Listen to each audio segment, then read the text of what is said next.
So now let's see how we can work around with the Lens Distort Effect inside of HitFilm. So to do that, over here I need to go around onto the Effects tab and then go around and expand out the Warp effect right here.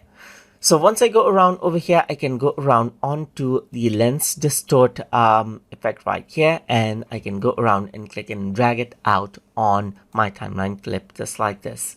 So once I do that, over here you can see that I can go around and work around with the distort amount. So I can go around and increase this and decrease this according to how I like it right here.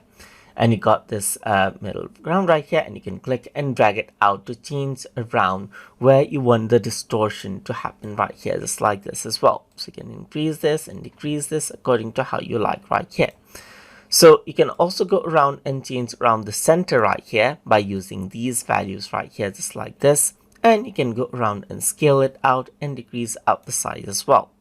So right now you can see that the warp X is reflect, but you can go around and make it into tile as well. Let's just go around and increase out the distortion right here. So you can reflect, or you can go around and tile it, or you can turn it off entirely as well. So that is what you have, as you can see, as you go around and scale it out. So tile or reflect right here. Similarly for the y-axis as well, you can turn it off right here, or you can tile it out, or you can reflect it out over here, just like this as well. And that is how you can work around with the Lens Distort effect inside of HitFilm. So hope you guys learned something as always.